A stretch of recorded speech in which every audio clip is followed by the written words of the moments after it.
Olá, meus amigos.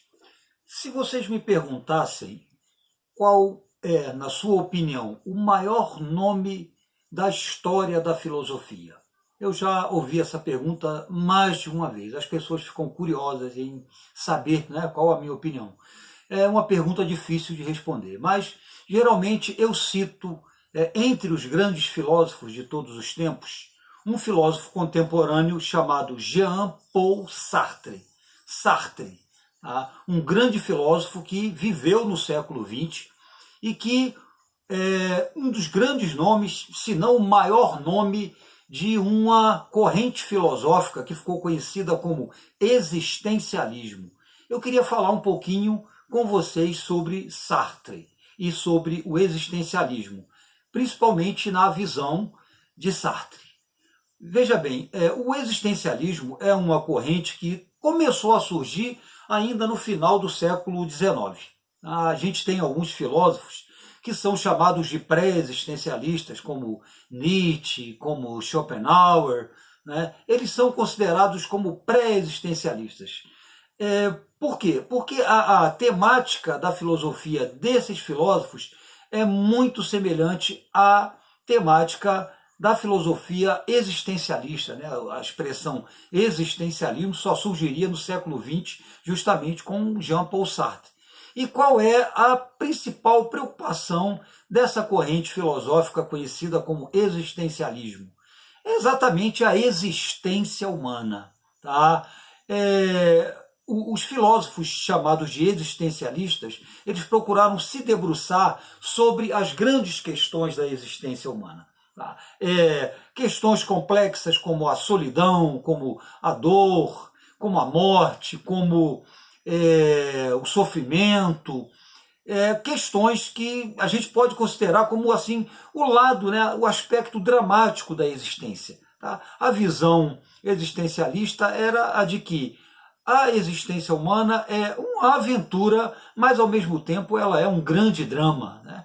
Nós estamos, com toda certeza, esperando, né, que um dia a gente viva alguma situação dramática. Ninguém está livre disso. A existência não é só alegria. Então esses filósofos procuraram se debruçar sobre essas questões. E Sartre foi um dos principais nomes do existencialismo. A grande obra de Sartre foi O Ser e o Nada. Tá? É um livro clássico, um livro que foi inclusive premiado, né, com o Nobel, embora Sartre tenha se recusado a receber o prêmio Nobel. Ele era uma pessoa bastante polêmica, e é considerado assim uma das grandes 100 obras mais importantes da literatura, né, de todos os tempos. Mas qual era digamos assim, a base do pensamento de Sartre? Sartre, ele se debruçou sobre uma disciplina filosófica que a gente chama de ontologia. Né? Essa expressão surgiu justamente com o existencialismo. O que é ontologia? Seria o estudo do ser. O estudo do ser. Tá? E o que vem a ser o ser. Quando a gente usa a expressão ser dentro da concepção existencialista, a gente está se referindo à existência humana. Né? O que é ser? O que é existir? O que compõe a existência? O que determina a existência? Né? Em outras palavras, o que é ser? Ok? Então, qual era a visão de Sartre em relação a isso? Sartre tinha uma posição bastante interessante e que em muitos aspectos até se assemelha com Martin Heidegger, né, que o influenciou bastante, tá ok? A gente vai oportunamente falar sobre ele. Sartre dizia que o ser, ele é composto de dois aspectos, tá ok? A gente fez aqui essa ilustração, tá? Aqui você pode perceber o seguinte: os dois aspectos que compõem, né, a existência, ou que determinam a existência, segundo Sartre, né? O que determina o ser, segundo Sartre. Tá? Ele aponta o ser propriamente dito, que ele também chamava de ente em si, né? São expressões criadas por ele, e também o nada, que seria o chamado ente para si, o que ele chamava de ente para si. O que seria o ser, o que seria o nada, ou o que seria o ente em si e o que seria o ente para si, né, nessa concepção sartreana. O ser seria aquilo que nós já trazemos conosco, né? Quando a gente vem ao mundo, a gente é alçado, né, a existir. Então a gente já traz uma essência, uma espécie de, digamos, DNA da alma, que seria o ente em si, né? Seria aquilo que torna cada indivíduo único, ok? E o nada, o que seria? O nada seria um vazio de ser, né? Que envolve a pessoa, que está em volta de cada um de nós, tá? Que envolve o ser e que é preenchido ao longo da nossa existência, né? Durante o processo de construção da nossa existência. Então a gente vem, né? Traz o ente em si, e o ente para si, que é o nada, seria aquilo que a gente iria incorporar a esse nosso ente em si. Tá? Então seria o chamado ente para si. Ou seja, seria aquilo que iria determinar o ser do indivíduo, a existência de cada um de nós, as experiências que a gente vive, as experiências boas, as experiências ruins, as escolhas, tá?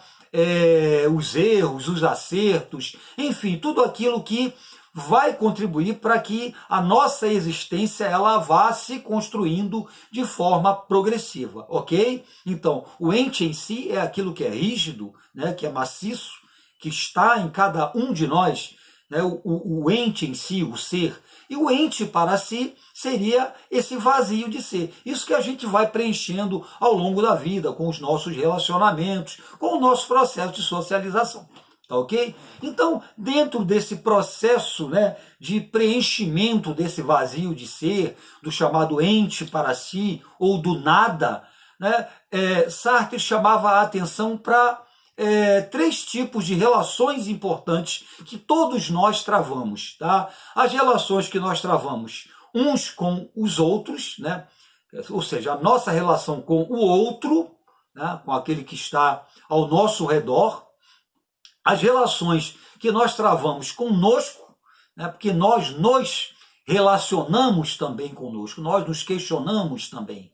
E também um terceiro elemento que iria contribuir, interferir, né, no ente para si, ou na construção da existência, seriam as relações do ser, do indivíduo com o meio em que ele está. Eu digo meio físico mesmo, né? A gente não pode negar que, evidentemente, o meio ambiente em que a pessoa está, ele também, né, os aspectos físicos, né, eles determinam também, eles influenciam na construção da existência das pessoas. Evidentemente, quem vive num ambiente inóspito constrói um tipo de existência, né? Quem vive num centro urbano vive outras experiências. Então, assim, evidentemente o meio físico também interfere, a tecnologia, né, a própria ciência, etc, etc. Então, são três tipos de relações que determinam a construção desse processo existencial.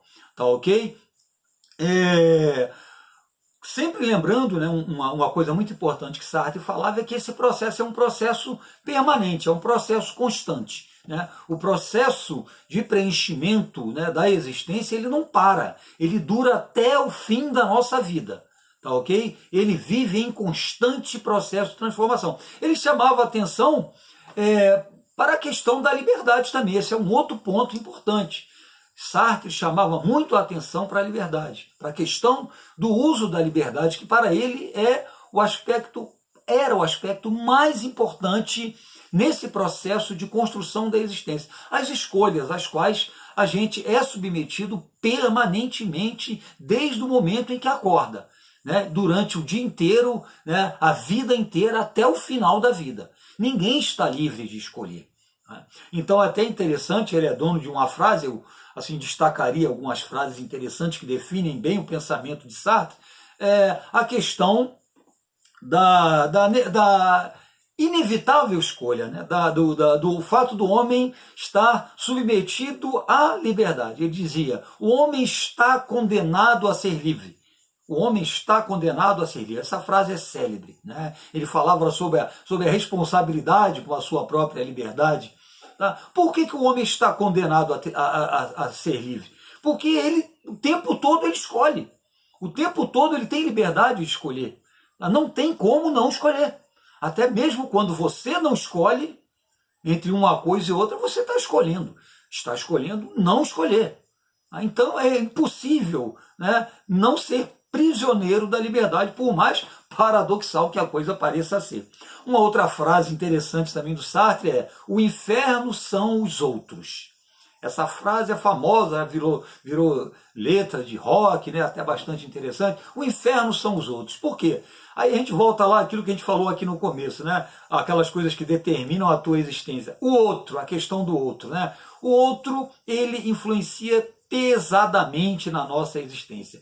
O outro é responsável pela nossa alegria, pela nossa tristeza, não é? Pela nossa raiva, pela nossa felicidade. Então, por isso essa frase, o inferno são os outros, né? Porque eles tanto podem ser motivo da minha alegria, quanto do meu sofrimento, quanto da minha ira.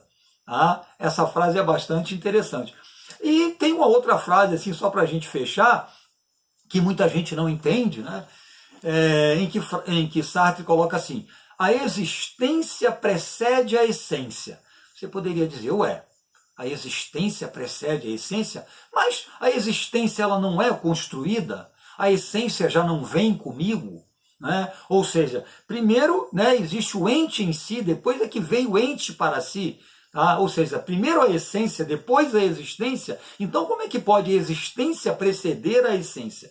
Ele quis dizer o seguinte: a existência ela toma um tamanho grau de complexidade que ela se torna até maior do que a própria essência, em termos de dimensão. Por quê? Exatamente porque o processo de construção existencial ele é longo, ele é dinâmico e ele é incessante. Então, ele quis se referir em termos de dimensão que a coisa ganha ao longo do nosso processo de construção existencial. Tá? Sartre realmente é um dos grandes, ou foi, né? Eu digo mas porque para mim ainda continua, um dos grandes nomes da filosofia contemporânea, tá, ok? Não ficou atuando só, e é isso que chama bastante atenção, no campo rigorosamente das obras filosóficas. Ele foi além, né? A versatilidade dele foi ao teatro, ele foi um grande dramaturgo, escreveu peças maravilhosas, também escreveu romances maravilhosos, né, ficção, tudo dentro dessa ótica existencialista, tá ok? Então, por essas e outras razões é que ele está sempre aí aparecendo, é tema de